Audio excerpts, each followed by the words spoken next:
Baik, bismillahirrahmanirrahim. Assalamualaikum warahmatullahi wabarakatuh.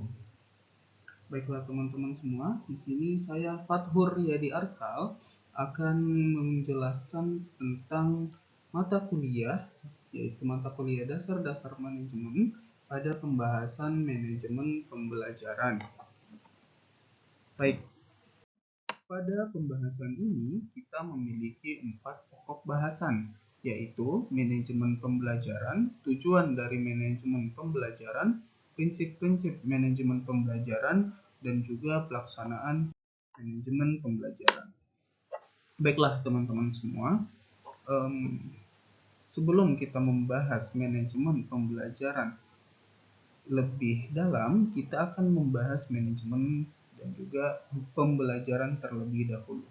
Jadi, dalam suatu organisasi atau lembaga pendidikan, pasti sangat diperlukan manajemen, karena hal ini dapat membantu proses kegiatan yang akan dilakukan oleh pendidik.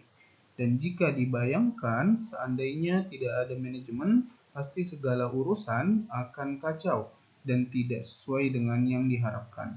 Nah, untuk itu, perlu diketahui tentang manajemen pembelajaran yang bisa dijadikan acuan untuk lembaga pendidikan. Nah, kita akan membahas manajemennya terlebih dahulu. Di sini saya mengutip dari Endin. Menurut Endin dalam bukunya, istilah manajemen berasal dari bahasa Prancis kuno, manajemen, yang artinya seni melaksanakan dan mengatur. Kemudian menurut Mas'ud, sebagaimana yang dikutip oleh Endin, dia berpendapat bahwa manajemen ialah ketata laksanaan proses untuk menggunakan sumber daya secara efektif dalam mencapai sasaran tertentu. Nah, menurut Mulyasa, ini pembelajarannya. Jadi pembelajaran pada hakikatnya adalah interaksi peserta didik dengan lingkungannya sehingga terjadi perubahan perilaku ke arah yang lebih baik. Nah, mengenai dari pembelajaran tersendiri, di sini kita harus mengetahui unsur-unsur yang harus dipenuhi. Kami mengutip dari Muawanah, di situ ada 4 unsur utama yang harus disiapkan oleh guru, yaitu adanya tujuan, bahan atau materi pengajaran, kemudian ada metode dan alat pengajaran, dan yang terakhir adalah evaluasi penelitian. Nah, setelah kita mengetahui semua hal-hal tersebut tadi di atas, yaitu manajemen dan juga pembelajaran, sekarang kita akan menggabungkan kedua hal ini, yaitu manajemen pembelajaran. Nah, menurut Ray Gelut, manajemen pembelajaran adalah berkenaan dengan pemahaman, peningkatan dan pelaksanaan dari pengelolaan program pengajaran yang dilaksanakan. Kemudian menurut Hoban, manajemen pembelajaran mencakup saling hubungan berbagai peristiwa, tidak hanya seluruh peristiwa pembelajaran, tetapi juga faktor logistik, sosiologis, dan juga ekonomis. Nah, dari hal ini semua dapat kita katakan bahwasanya manajemen pembelajaran lebih condong kepada segala sesuatu yang dilakukan guru, mulai dari sebelum pembelajaran, ketika pelaksanaan pembelajaran berlangsung, dan sesudah pelajaran selesai. Nah, semua aspek tersebut akan dijadikan bahan evaluasi untuk pembelajaran ke depannya. Dalam manajemen pembelajaran, intinya adalah mengelola pembelajaran yang efektif. Untuk itu, perlu dioptimalkan fungsi komponen manajemen pembelajaran untuk mencapai kualitas sekolah efektif serta keberhasilan proses pembelajaran.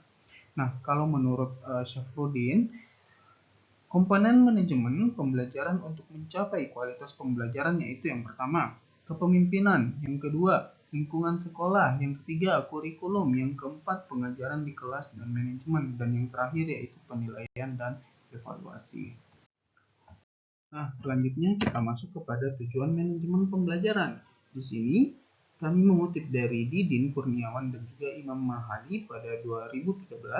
Yang pertama, tujuan dari manajemen pembelajaran yaitu yang pertama, terwujudnya suasana belajar dan proses pembelajaran yang aktif, inovatif, kreatif, efektif, dan juga menyenangkan. Kemudian, terciptanya peserta didik yang aktif mengembangkan potensi dirinya, kemudian tercapainya tujuan pendidikan secara efektif dan efisien, kemudian terbekalinya tenaga kependidikan dengan teori tentang proses dan tugas administrasi pendidikan, kemudian teratasinya masalah mutu pendidikan. Nah, kemudian kita masuk kepada prinsip-prinsip manajemen pembelajaran. Di sini kami mengutip dari Rohman dan juga Sofan pada tahun 2012. Jadi, prinsip-prinsip manajemen pembelajaran di sini kami akan membahas 5, yaitu yang pertama ada produktivitas. Produktivitas di sini maksudnya apa? Yaitu hasil yang diperoleh dalam kegiatan pembelajaran merupakan aspek yang harus dipertimbangkan dalam manajemen pembelajaran. Pertimbangan bagaimana agar peserta didik dapat mencapai hasil belajar sesaat dengan tujuan kurikulum pembelajaran harus menjadi sasaran dalam manajemen pembelajaran. Kemudian yang kedua yaitu demokratisasi.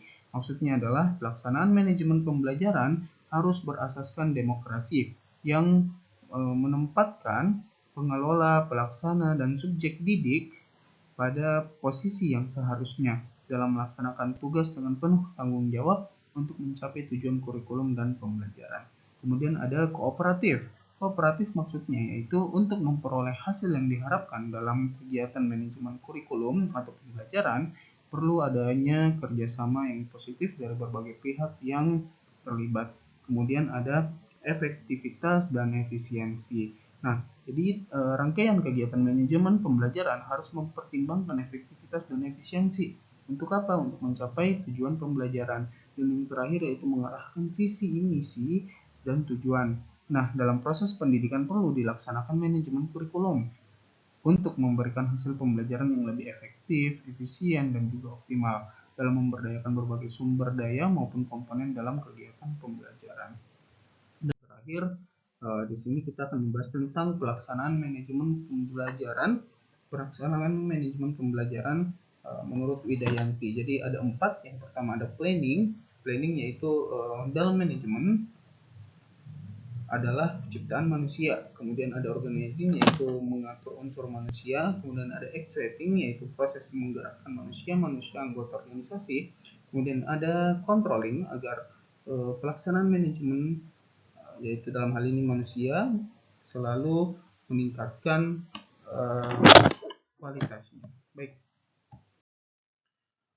ini semua materi kami pada hari ini dan atas untuk menonton video ini saya ucapkan terima kasih dan assalamualaikum warahmatullahi wabarakatuh.